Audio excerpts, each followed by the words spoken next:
We are back. Back in full force. Not necessarily better than ever. Computers are not Rotating in and out.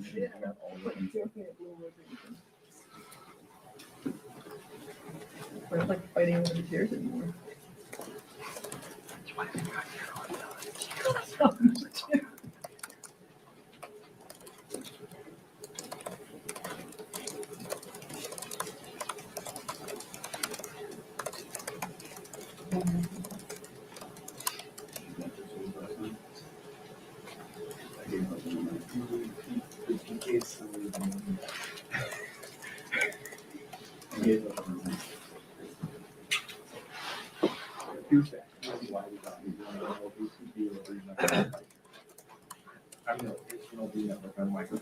I just wanted to.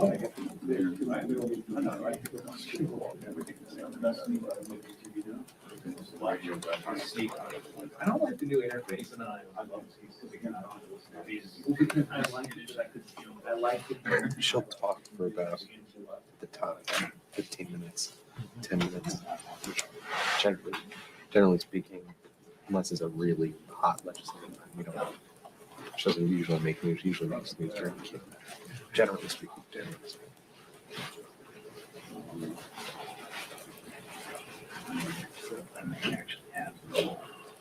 I have to leave it. I have to leave at 11:45.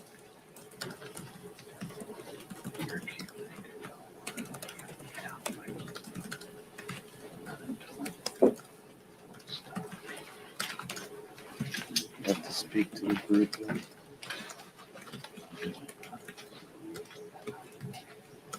11:45. So I gotta leave. Are you going on set? That's a time set, huh? That's why I'm thinking I should do that.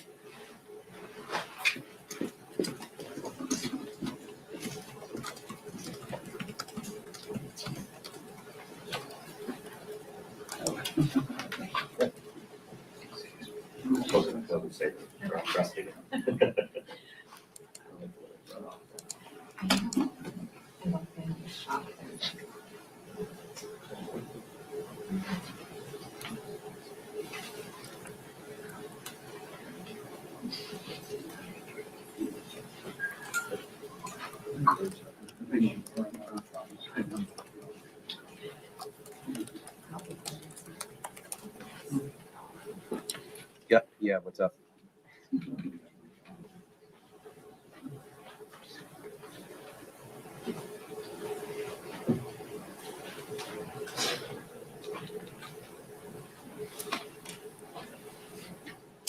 Okay, bye.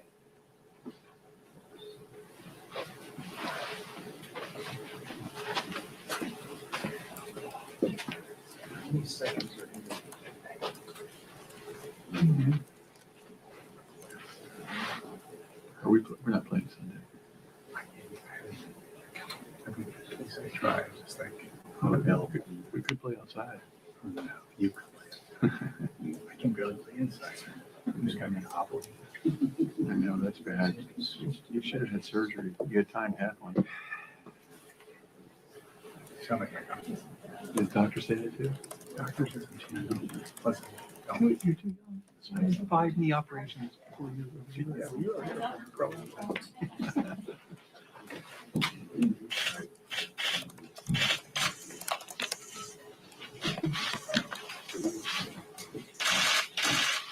Good morning, good morning.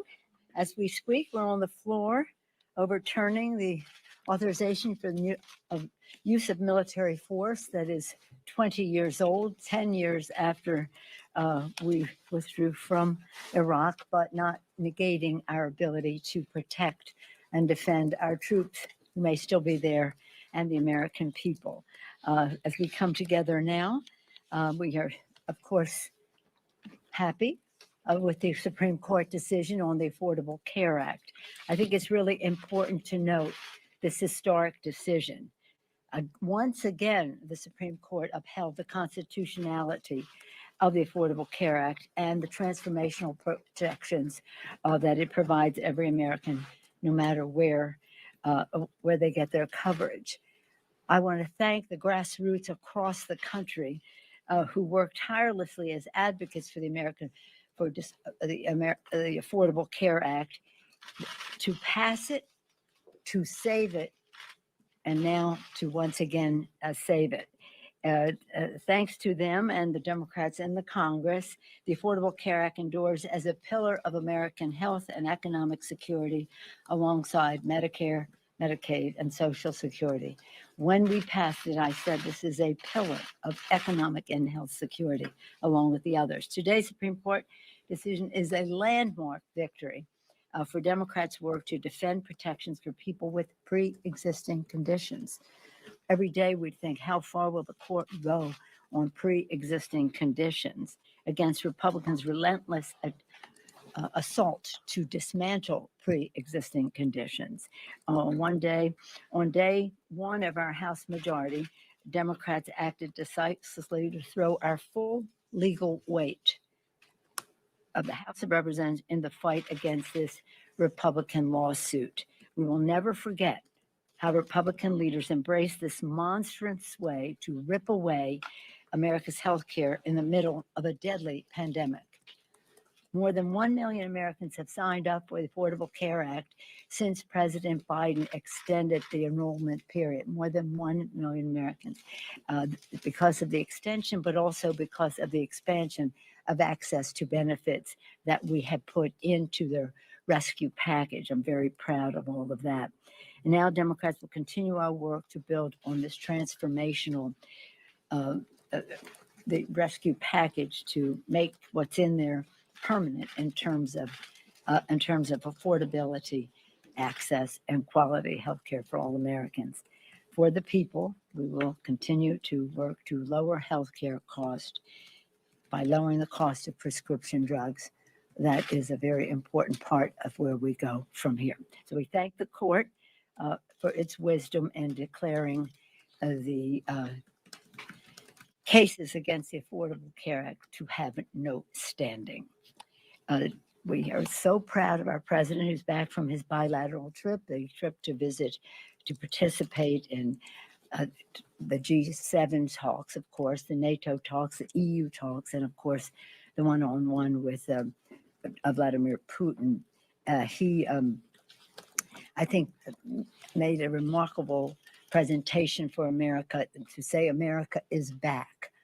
You've heard me say, many of you, that in my communication with members of parliament and leaders in other countries, that they were very happy to hear that America is back in full strength as we talk about NATO, in full values as we talk about who we are as a country, and in true friendship to the countries that have been part of our multilateral approach to security, growing our economies, protecting the planet, as well as honoring our values. He was direct, the president, about saying that there would be consequences if Putin hurts our interest, including relating to Russia's election interference and cyber attacks, making clear that certain assaults on our infrastructure, our critical infrastructure, will be met with a reaction. Earlier today, some of you were there, maybe. I hope you were, because we had the enrollment signing for the Juneteenth becoming a national holiday ceremony. It was pretty exciting to thank Sheila Jackson Lee, the author, current author, Danny Davis, the original author of the Juneteenth legislation, Madam Chair of the caucus, Joyce Beatty, and of course, Mr. Clyburn regaled us of stories of the history, as well as any possible connection to South Carolina. We can always count on him for that. But it's pretty exciting, and we signed it, sent it to the Senate, and the President of the United States will sign it later today. It's almost record time from the Senate 2 days ago, the House yesterday, to signature to the White House. It really is, it was a day of celebration and also reflection. I can talk more about it if you wish, but we have a lot to cover here because we have to get on with the George Floyd Justice and Policing Act. we seem to be making some progress there. I'm very proud of the work of Karen Bass for what she has done on that legislation, and it's challenging.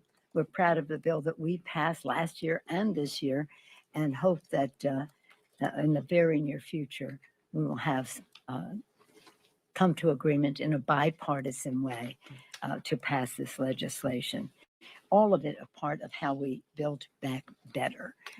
The negotiations are going on about the infrastructure bill, but we are committed to our full American Jobs and Families Plan.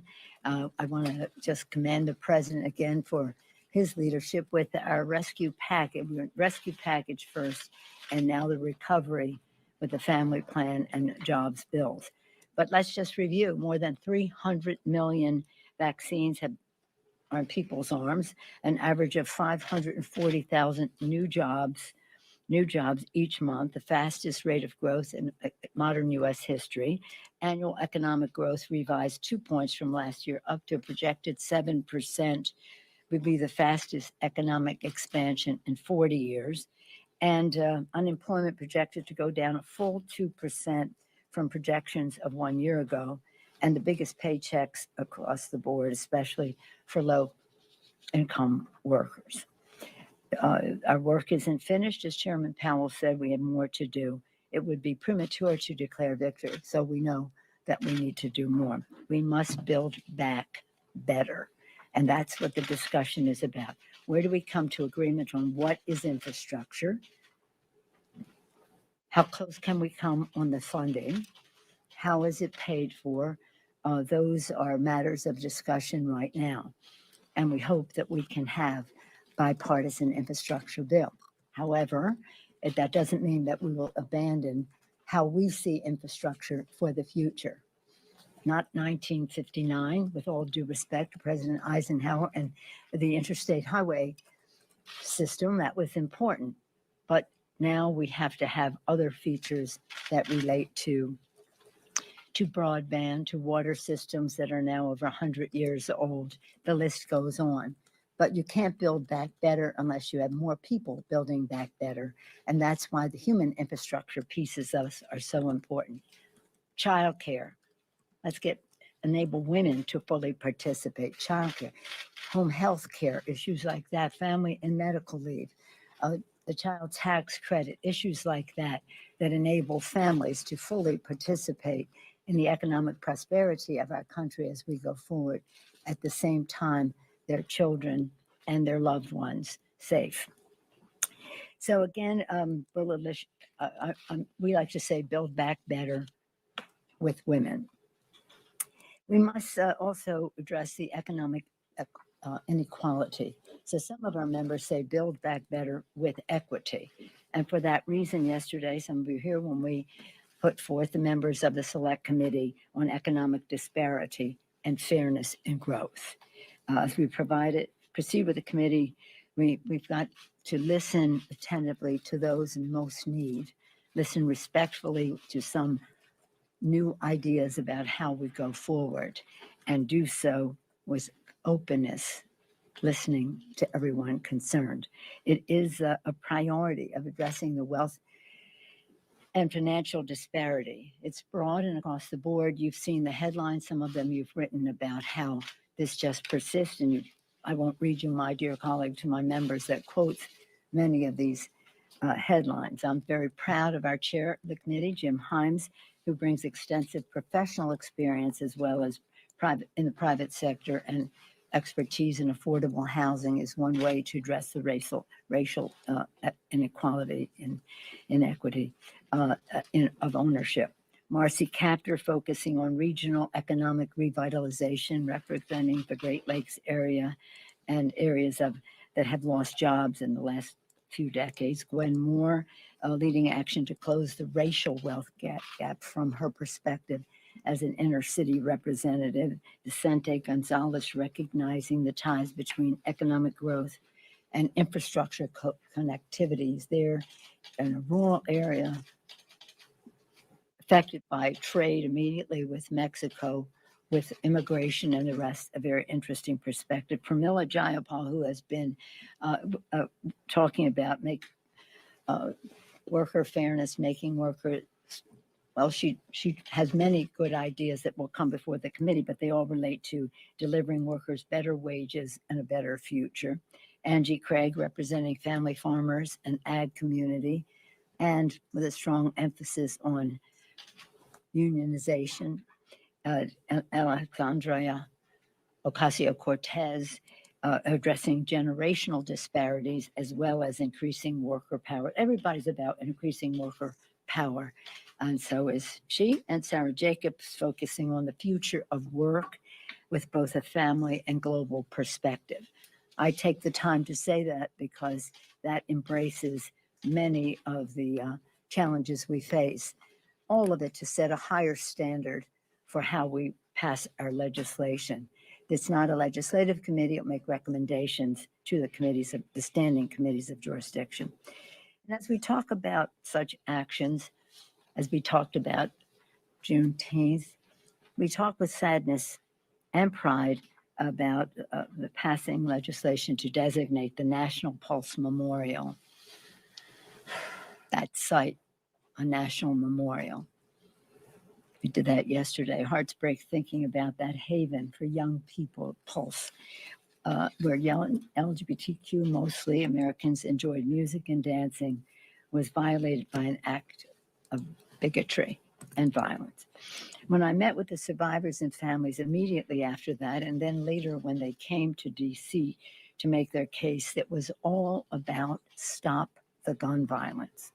Stop the gun violence. We were there to console them, but they were using their pain to prevent other people from joining that horrible club of losing a loved one. Today, again, also marks 6 years since the racist attack on Mother Emanuel Church in Charleston. This all comes down to the gun violence issue. And as we keep saying, we are not going away until we pass legislation to stop gun violence. And we will have a better chance to do it if we pass H.R. 1.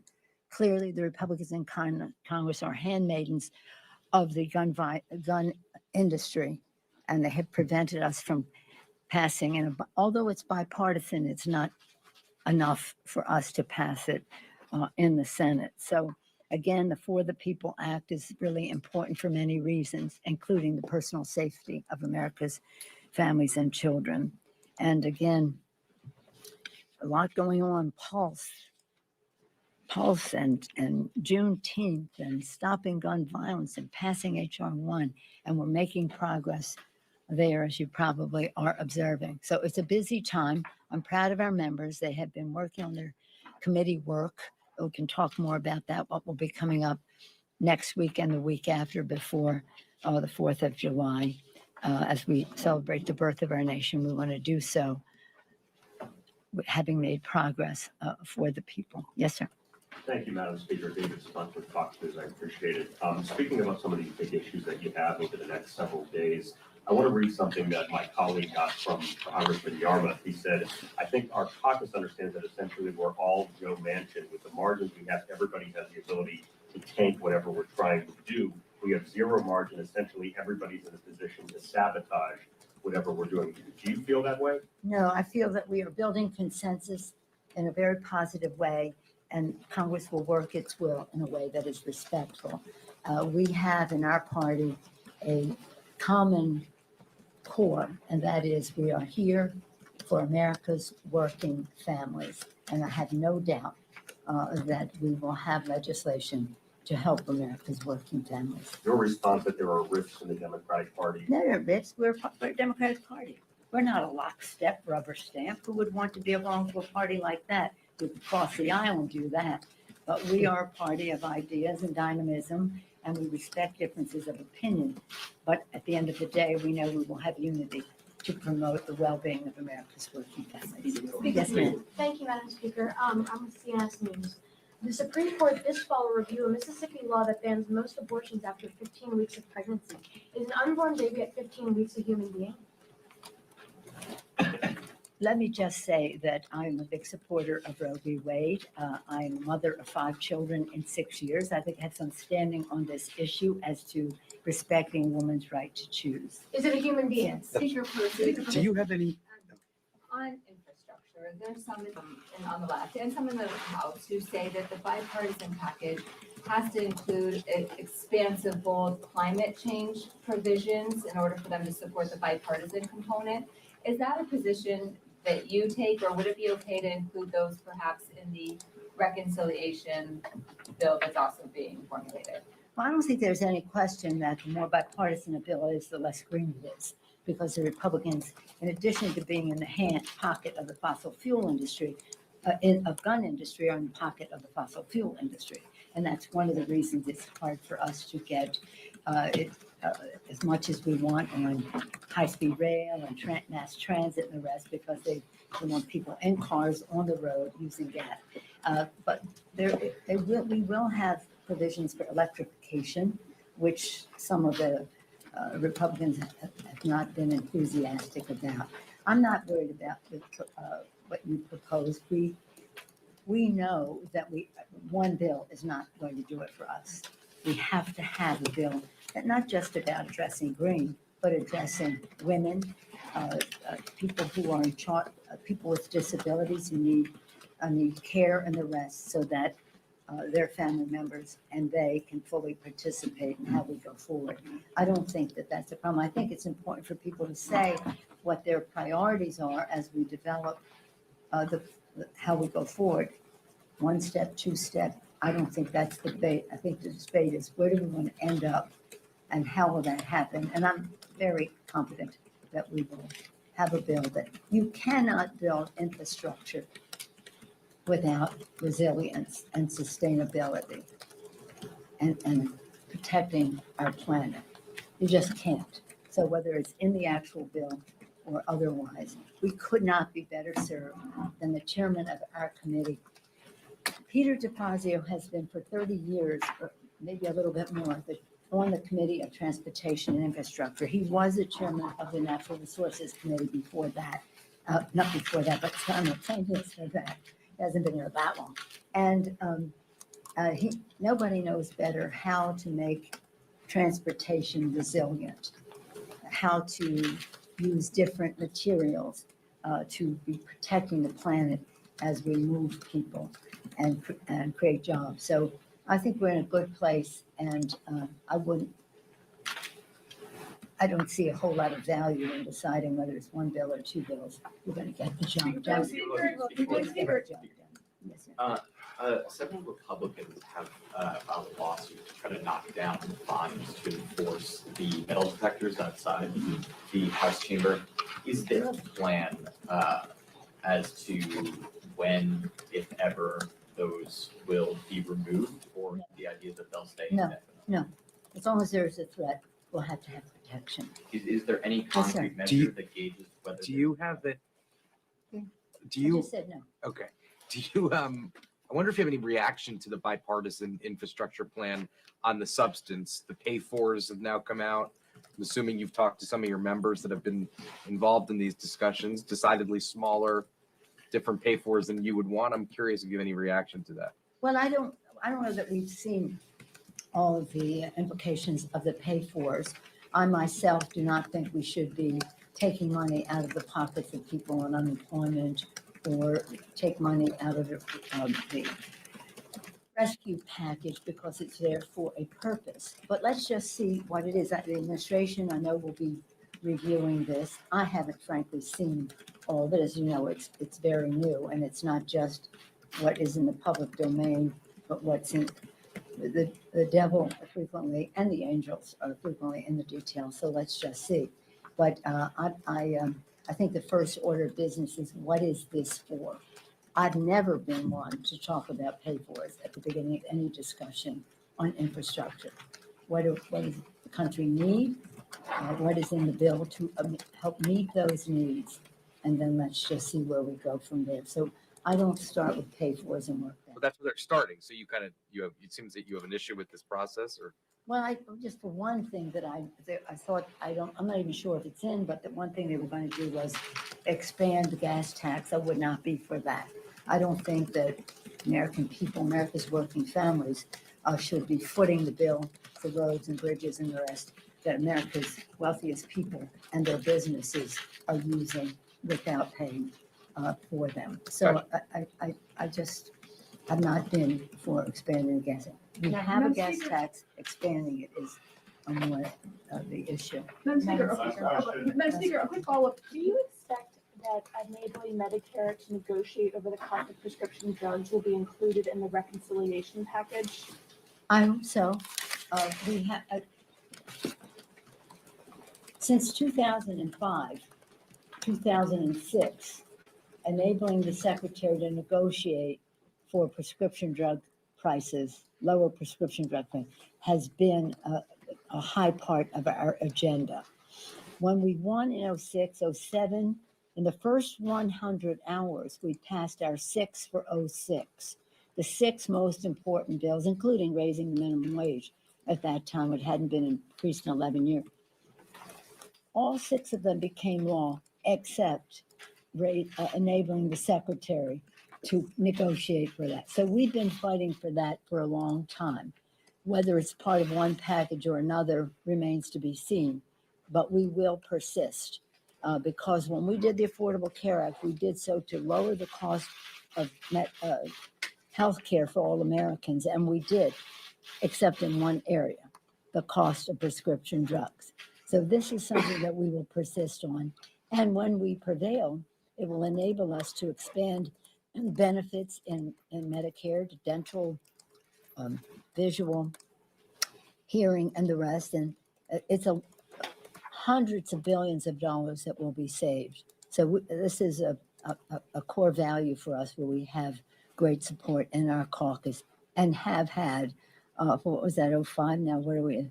Over 15 years. But there are centrist Democrats who have raised concerns about that negotiation piece. In the House, 1 or 2? More like 10.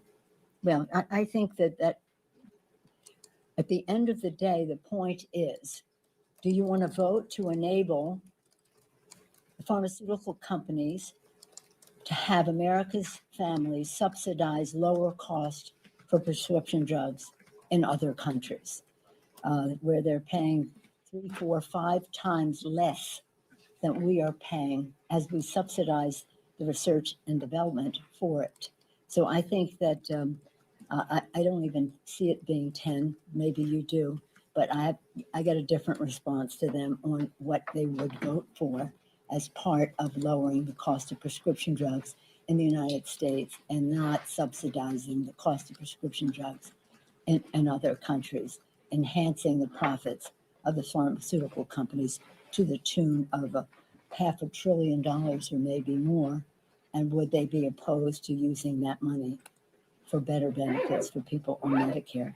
That's an eternal debate. That is one that we all welcome and respectful of opinions. Now, I come from an area that has a lot of pharmaceutical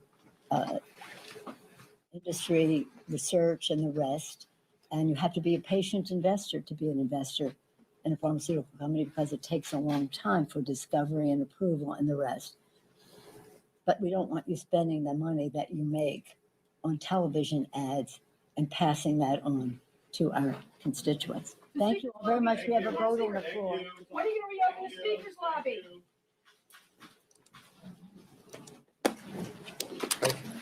So you're running.